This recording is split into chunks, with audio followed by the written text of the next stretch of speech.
وَإِن كَانَ اور اگر ہے کبورا بھاری علیکا آپ پر یعنی آپ صلی اللہ علیہ وسلم پر اعراضہم ان کا منہ موڑنا ان کا اعراض کرنا، یعنی آپ صلی اللہ علیہ وسلم پر اگر اپنی قوم کی ناراضگی بھاری ہے فَإِنِ اسْتَطَعْتَ پھر اگر تو استطاعت رکھتا ہے ان تبتغی کہ تو تلاش کر لے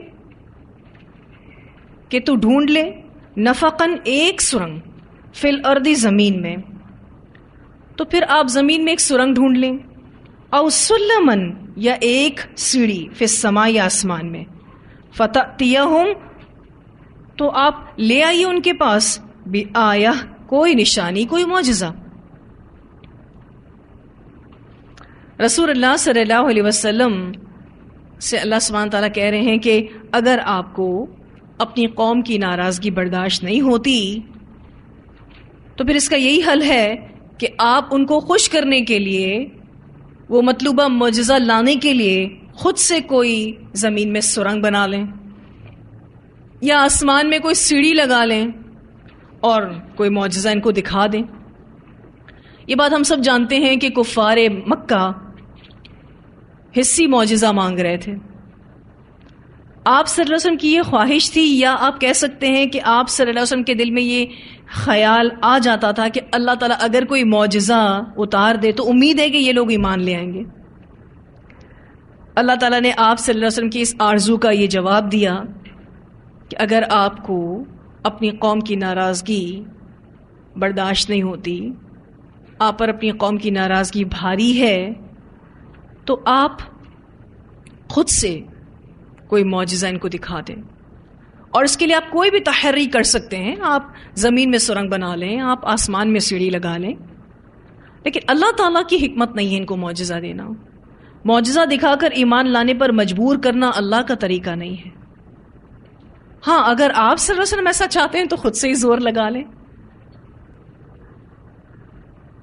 تو کیا یہ ممکن تھا کہ رسول اللہ صلی اللہ علیہ وسلم خود سے کوئی معجزہ لے آتے؟ نہیں، یہ تو ممکن نہیں تھا۔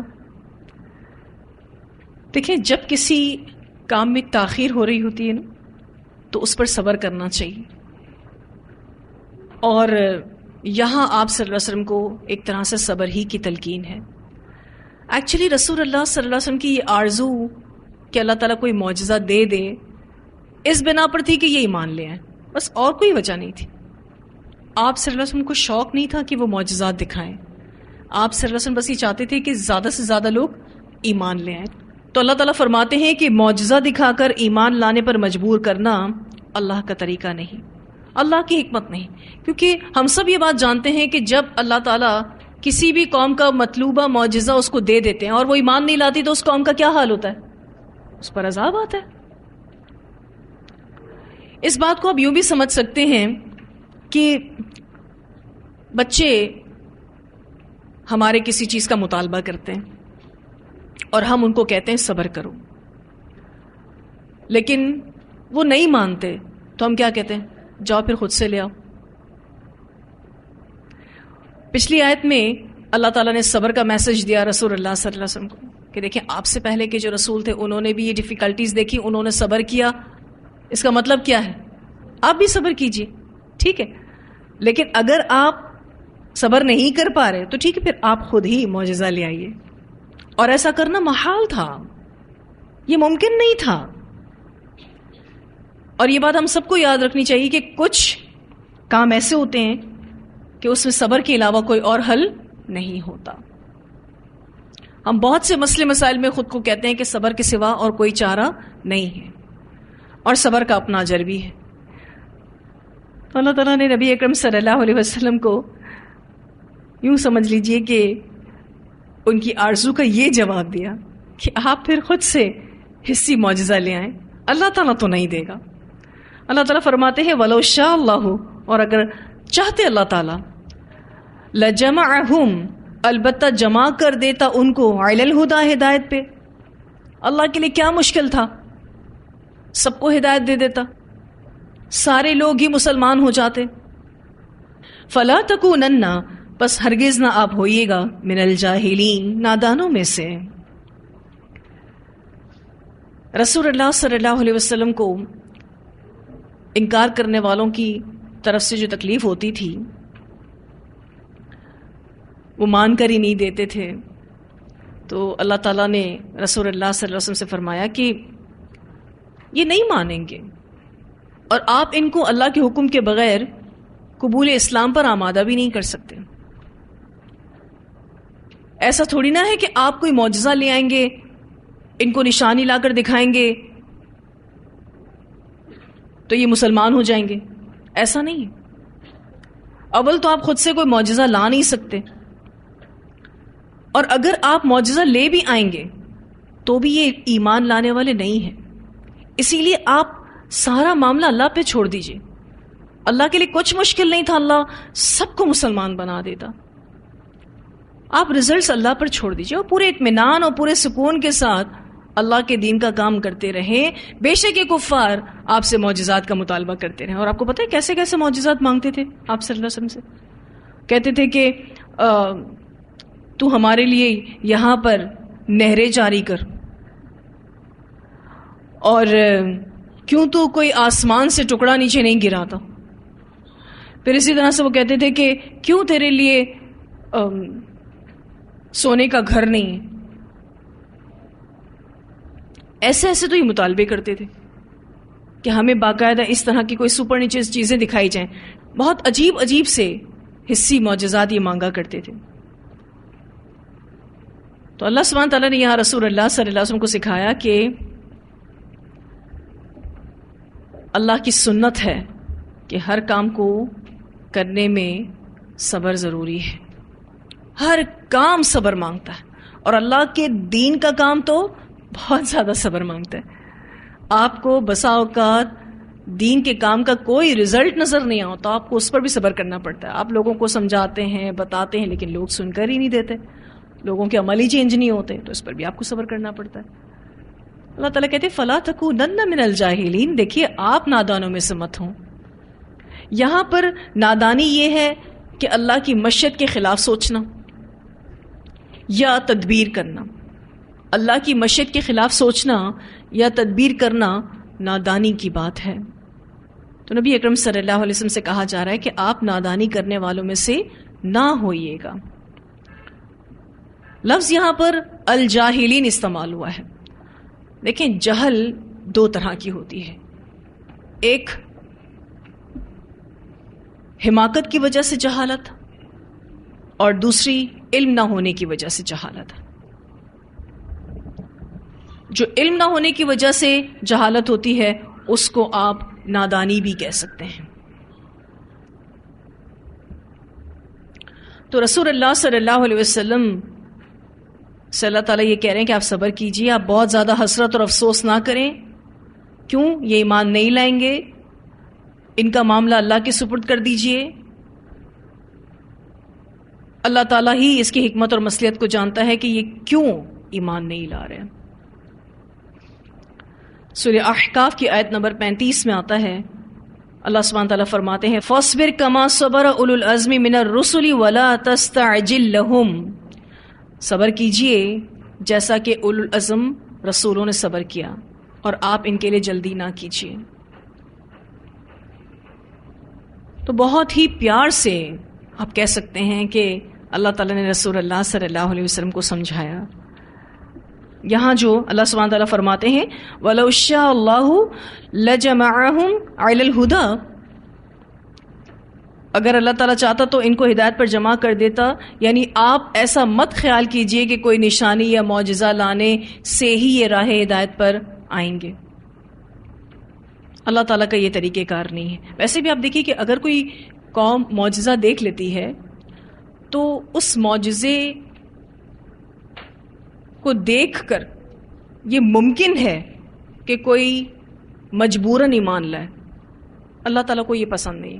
اللہ تعالیٰ اپنی آیات اتارتے ہیں، اللہ تعالیٰ یہ چاہتے ہیں کہ انسان اس پر غور و فکر کرے اور شعور کے ساتھ ایمان لائے، کیونکہ یہی ایمان ریلائبل ہے، یہی ایمان کام کا ہے۔ جو جبری ایمان ہوتا ہے نا، اس کا کیا فائدہ ہے؟ اگر ایسا ہی ہوتا تو اللہ تعالیٰ ہر قوم کو ایک فرشتہ ہی دکھا دیتے اس کی اوریجنل شکل میں، سبھی جھک جاتے اللہ کے آگے۔ اللہ تعالیٰ اپنا آپ دکھا دیتا، کیا مشکل تھا، سبھی مسلمان ہو جاتے، کوئی مسئلہ ہی نہیں تھا. لیکن ایسا نہیں کیا نا اللہ تعالیٰ نے. اللہ کی اس میں حکمت ہے کہ ہر بندہ اپنے شعور کے ساتھ اللہ کو قبول کرے، ہر بندہ شعور کے ساتھ ایمان لائے، اور ایسا ایمان ہی فائدہ مند ہے. پھر اللہ سبحانہ تعالیٰ فرماتے ہیں انما یستجیب الذین، بے شک جواب دیا کرتے ہیں وہ لوگ یسمعون جو سنتے ہیں. آپ صلی اللہ علیہ وسلم کو پھر تسلی دی جا رہی ہے کہ یہ آپ کی بات نہیں سنتے، جو سنتے ہیں وہ جواب دیتے ہیں. آپ صلی اللہ علیہ وسلم کو یہاں تسلی دی جا رہی ہے کہ جو بھی سچا سننے والا ہوتا ہے وہ جواب دیتا ہے. انما یستجیب الذین یسمعون، بے شک جواب دیا کرتے ہیں وہ لوگ جو سنتے ہیں. یہ آپ کو جواب نہیں دے رہے، اس کا مطلب یہ آپ کو سن ہی نہیں رہے. والموتى، اور مردے، یبعثہم اللہ، اٹھائے گا ان کو اللہ یعنی قبروں سے، ثم پھر الیہ، اس کی طرف، یرجعون، وہ لوٹائے جائیں گے. اس حصے سے یہ بتا دیا گیا کہ جو نہیں سنتے وہ کون ہیں؟ مردہ ہیں. آپ صلی اللہ علیہ وسلم کو تسلی دی گئی کہ آپ کی بات نہیں سنتے اس لیے کہ ان کے دل مردہ ہیں، اور مردے تو اللہ تعالیٰ اٹھائے گا اور پھر اسی کی طرف وہ لوٹائے جائیں گے. اس آیت میں اللہ تعالیٰ نے کافروں کو مردوں سے تشبیہ دیا ہے کہ جن کو جتنا بھی پکارا جائے وہ جواب نہیں دے سکتے، لہٰذا ان سے ایمان کی توقع کیسے کی جا سکتی ہے؟ ایمان تو وہ لوگ لائیں گے، جواب تو آپ کو وہ دیں گے جو زندہ ہیں، جو اللہ اور اس کے رسول صلی اللہ علیہ وسلم کی باتوں کو غور سے سنیں اور اس سے عبرت حاصل کریں. کافروں کو بھی زندگی ملی ہوئی ہے لیکن ان کے دل مردہ ہیں، مر چکے ہیں. اللہ کے نزدیک مردہ کون ہے؟ جو اللہ پر ایمان نہیں لاتا، اور زندہ وہ ہے جو ایمان والا ہے. تو آپ صلی اللہ علیہ وسلم کی بات کو وہی لوگ قبول کریں گے جو سنیں گے، سمجھیں گے. انما یستجیب الذین یسمعون، جو سنی نہیں رہا تو وہ مردوں کی طرح ہے، یعنی کافروں کی حالت مردوں جیسی ہے، کیونکہ مردے ہی نہیں سنتے. جب سنتے نہیں ہیں تو جواب کہاں سے دیں گے؟ پھر یہ کہ یہاں عقیدہ آخرت کو بھی مضبوط کیا گیا. والموتى یبعثہم اللہ ثم الیہ یرجعون، اور مردے اٹھائے گا ان کو اللہ تعالیٰ یعنی قبروں سے، پھر وہ اس کی طرف لوٹائے جائیں گے، یعنی قیامت ضرور آئے گی. وقالوا، اور وہ کہتے ہیں، لولا، کیوں نہیں، نزل، اتاری گئی، علیہ، اس پر یعنی اس نبی پر، آیتن، کوئی نشانی. آیتن سے مراد معجزہ ہے، من ربہ، اس کے رب کی طرف سے. انہوں نے کہا کہ اس کے رب کی طرف سے کوئی نشانی کیوں نہیں اتاری گئی؟ ایسی کھلی نشانیاں دیکھنے کے باوجود بھی کیا کہتے تھے کہ کوئی معجزہ کیوں نہیں اترتا؟ سورۃ العنکبوت کی آیت نمبر 51 میں آتا ہے، اللہ تعالیٰ فرماتے ہیں، اولم یکفہم انا انزلنا علیک الکتاب یتلی علیہم، کیا یہ بات ان کے لیے کافی نہیں کہ ان کے لیے ہم نے قرآن اتارا ہے جس کو یہ پڑھتے ہیں؟ یعنی نشانی کے طور پر کیا قرآن کم نشانی ہے؟ اور اس کے علاوہ بھی کتنی نشانیاں ان کو دکھائی گئیں، اس کے باوجود بھی کیا کہتے تھے کہ کیوں اللہ تعالیٰ کوئی معجزہ اس نبی کو نہیں دیتا؟ قل، کہہ دیجئے، آپ صلی اللہ علیہ وسلم سے کہلوایا جا رہا ہے کہ آپ ان سے کہہ دیجئے، ان اللہ، بے شک اللہ تعالیٰ، قادر ہے، علی، اس بات پر، ان ینزل آیہ، کہ اتارے کوئی نشانی، ولیکن، اور لیکن، اکثرہم، اکثر ان میں سے، لا یعلمون، علم نہیں رکھتے. یعنی اللہ نشانی اتارنے پر قادر ہے، لیکن اس کی حکمت کا تقاضا ہے کہ وہ اسے مؤخر کیے ہوئے ہے، کیونکہ اگر نشانی آ جاتی ہے تو مہلت ختم ہو جاتی ہے. اگر نشانی اترنے کے بعد یہ لوگ ایمان نہ لائے تو انہیں جلد ہی دنیا میں سزا مل جائے گی، جیسا کہ سابقہ قوموں کو دنیا میں سزا دی گئی تھی. تو اللہ سبحانہ تعالیٰ فرماتے ہیں کہ لوگ اللہ کی اس حکمت کو نہیں جانتے، اللہ کے اس حکم کو نہیں جانتے، اللہ کی اس مشیت کو نہیں جانتے. اللہ تعالیٰ تو قادر ہے نشانی اتارنے پر، اس کے لیے کیا مشکل ہے کہ وہ معجزات کی لائن لگا دے؟ لیکن اللہ تعالیٰ کی حکمت کا تقاضا ہے کہ وہ اسے مؤخر کرتا ہے.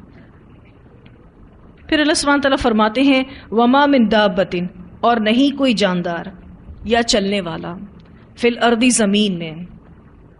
دابہ کہتے ہیں ہر جاندار کو، اور نہیں کوئی جاندار زمین میں، ولا اور نہ طائرن کوئی پرندہ، یطیر وہ اڑتا ہو، بجناحیہ ساتھ اپنے دو پروں کے، الا مگر امم جماتے ہیں، امثالکم تمہاری مانند، اور زمین میں نہ کوئی چلنے والا ہے اور نہ کوئی اڑنے والا جو اپنے دو پروں پر اڑتا ہے مگر تمہاری طرح امتیں ہیں، یعنی یہ تمہاری طرح ہی کی جماعتیں رکھتے ہیں۔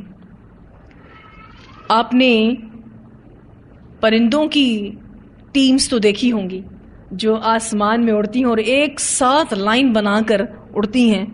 اللہ تعالیٰ نے ان کا ذکر کیا ہے، وَلَا طَائِرٍ يَطِيرُ بِجَنَاحَيْهِ إِلَّا أُمَمٌ أَمْثَالُكُمْ۔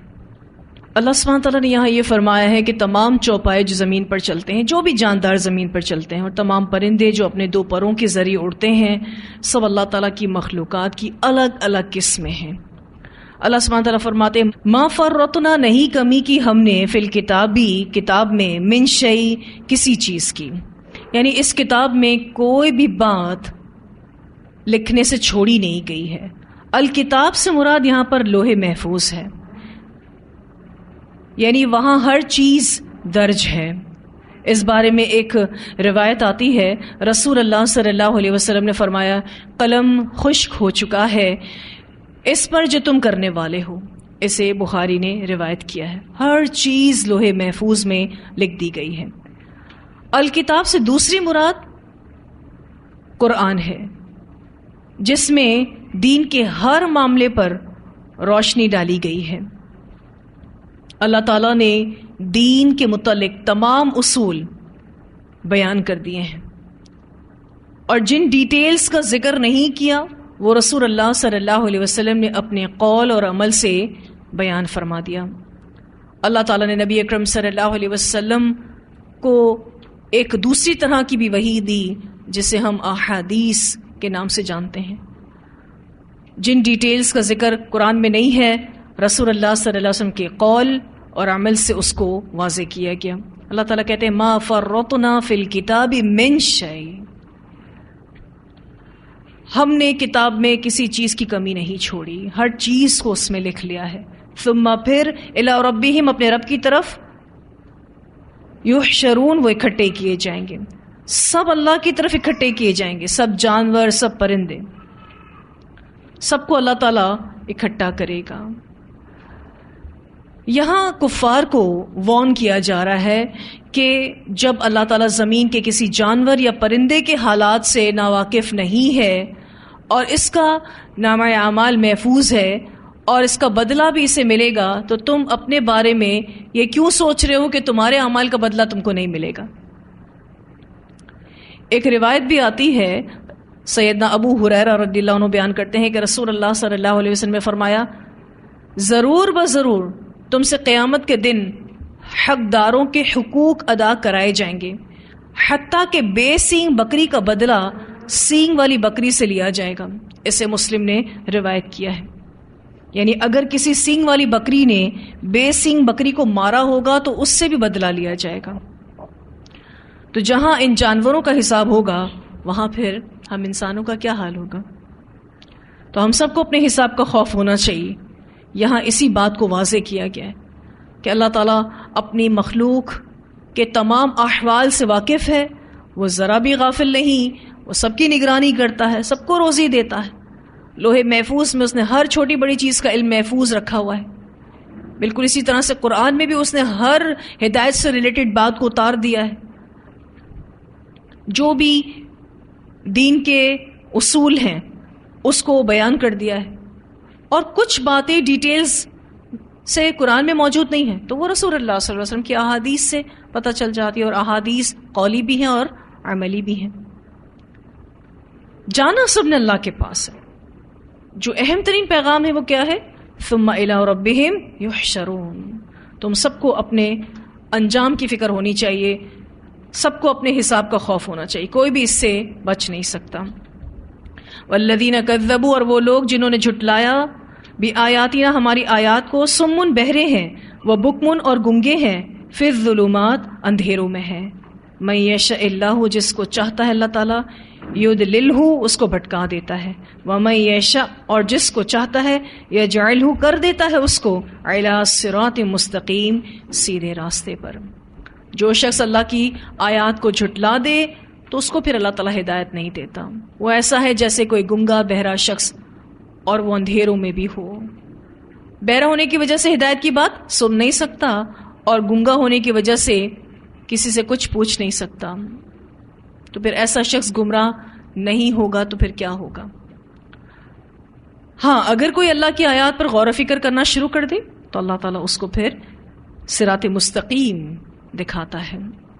تو یہاں الحمدللہ ہمارا یہ لیسن کمپلیٹ ہوا۔ اتنی آیات کی تلاوت سنتے ہیں۔ قد خسر الذين كذبوا بلقاء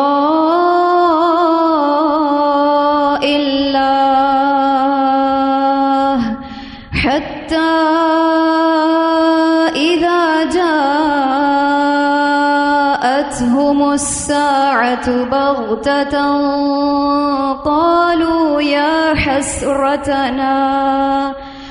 قالوا يا حسرتنا على ما فرطنا فيها وهم يحملون أوزارهم على ظهورهم ألا ساء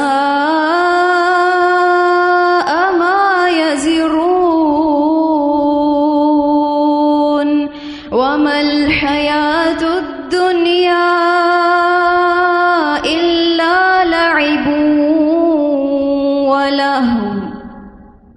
وَلَلدَّارُ الْآخِرَةُ خَيْرٌ لِّلَّذِينَ يَتَّقُونَ أَفَلَا تَعْقِلُونَ قَدْ نَعْلَمُ إِنَّهُ لَيَحْزُنُكَ الَّذِي يَقُولُونَ فَإِنَّهُمْ لَا يُكَذِّبُونَكَ ولكن الظالمين بآيات الله يجحدون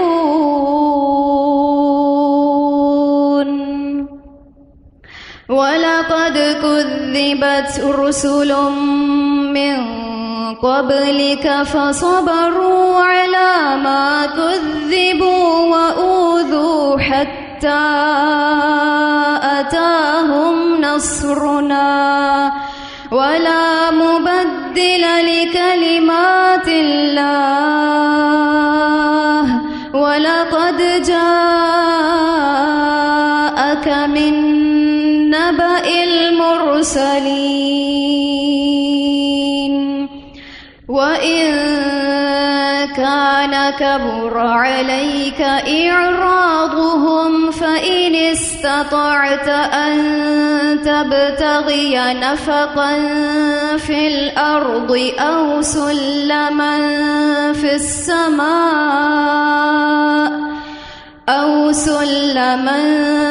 السماء فتأتيهم بآية ولو شاء الله لجمعهم على الهدى فلا تكونن من الجاهلين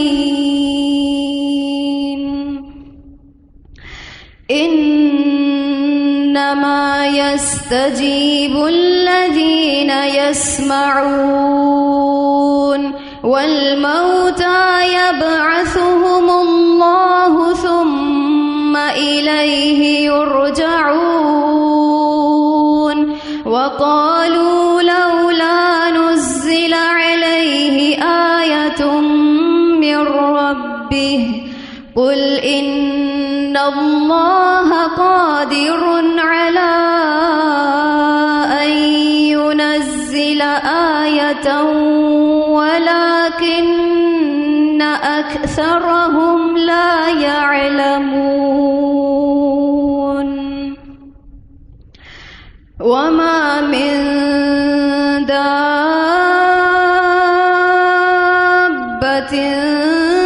في الأرض الأرض ولا طائر يطير بجناحيه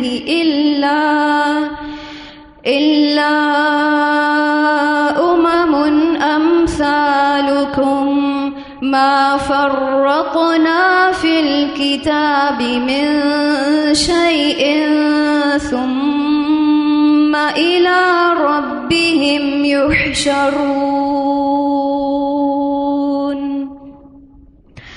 والذين كذبوا بآياتنا صم وبكم في الظلمات من يشاء الله يضلله ومن يشاء يجعله على صراط مستقيم. جی الحمدللہ لیسن مکمل ہوا. واضح ہیں یہ ساری آیات. وآخر دعوانا الحمدللہ رب العالمین. سبحانک اللہم وبحمدک نشہد ان لا الہ الا انت نستغفرک ونتوب الیک.